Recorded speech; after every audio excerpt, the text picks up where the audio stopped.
senhora Primeira-Dama da República, Janja Lula da Silva, excelentíssimo senhor Vice-Presidente da República e Ministro do Desenvolvimento, Indústria, Comércio e Serviços, Geraldo Alckmin, senhora Segunda-Dama da República, dona Lu Alckmin, excelentíssimo senhor Presidente do Senado Federal em exercício, senador veneziano Vital do Rego, a quem cumprimento pela excelente fala com a qual acaba de nos brindar.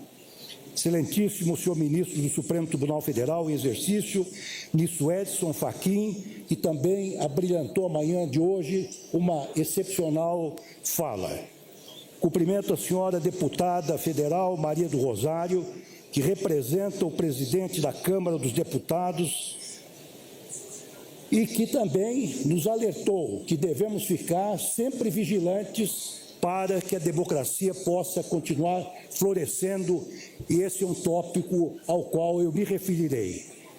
Senhora Ministra do Supremo Tribunal Federal e Presidente do Tribunal Superior Eleitoral, Ministra Carmen Lúcia, a quem cumprimento cordialmente. Senhor Ministro do Supremo Tribunal Federal e Presidente do Tribunal Superior Eleitoral, entre 2022 e 2024, Alexandre de Moraes, excelentíssimo senhor Ministro da Casa Civil, Rui Costa, excelentíssimo Ministro da Advocacia Geral da União, Jorge Messias, excelentíssimo representante da Ordem dos Advogados, Dr. Marcos Vinícius Furtado Coelho. Vislumbro aqui na primeira fila também o ministro Gilmar Mendes, ministro Cristiano Zanin, ministro Herman Benjamin, presidente do STJ, o presidente do Tribunal Superior Militar, ministro Joseli, o ministro Vital do Rego, meu querido amigo também, presidente do TCU, deputados, senadores, queridos colegas do Ministério,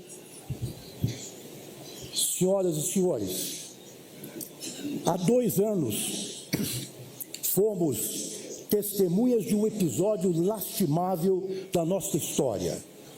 Vimos perplexos a invasão aos prédios dos 3 poderes em Brasília no dia 8 de janeiro de 2023.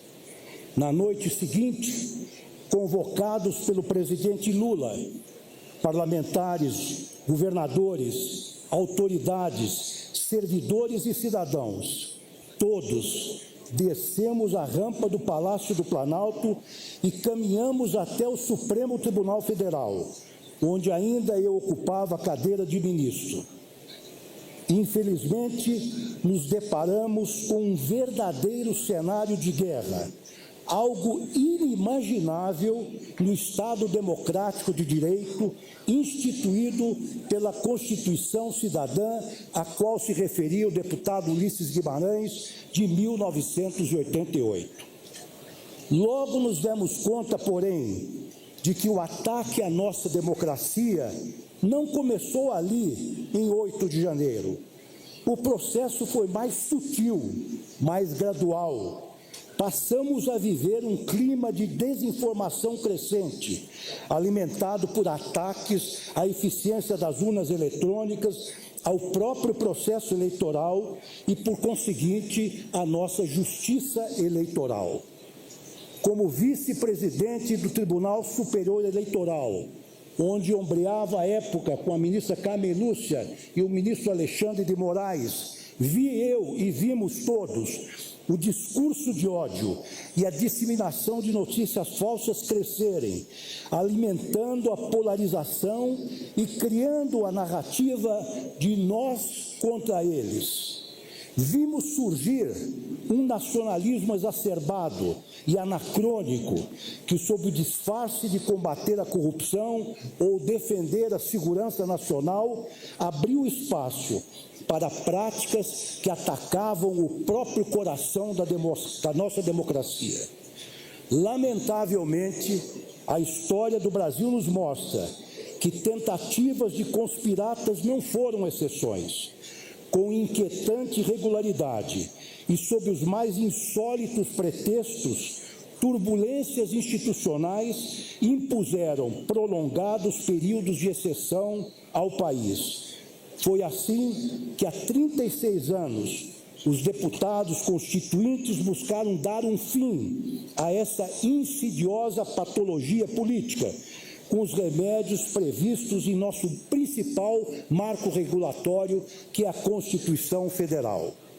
Com tal propósito, assentaram logo no preâmbulo da Carta Magna a fundação de um Estado democrático de direito, destinado a assegurar o exercício dos direitos sociais e individuais, a liberdade, a segurança, o bem-estar, o desenvolvimento, a igualdade e a justiça como valores supremos de uma sociedade fraterna, pluralista e sem preconceitos, fundada na harmonia social. A democracia é, portanto, a concretização dos direitos fundamentais do ser humano. Ao longo de séculos, esse conceito evoluiu, mas sempre manteve a sua essência, a participação ativa do povo na gestão da coisa pública.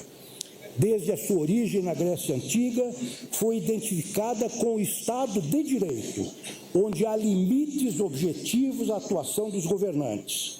Um sistema de freios e contrapesos que, quando respeitado, garante que a vontade do povo prevaleça e que as instituições se mantenham fortes e independentes. É preciso lembrar, no entanto, que a democracia não é um valor dado, uma benesse de tempos tranquilos. A democracia brasileira não foi uma concessão, não surgiu por milagre. Ela é fruto de uma luta histórica travada por brasileiros e brasileiras que se opuseram a décadas de autoritarismo.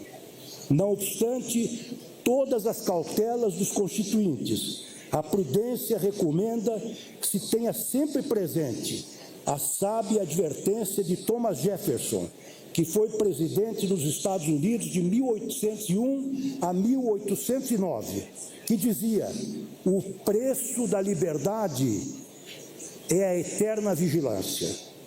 A verdadeira essência da democracia que estabelecemos a duras penas no país está em nossa capacidade de desenvolver e manter uma sociedade mais justa, mais igualitária, mais fraterna e mais solidária, como previu o Constituinte de 1988.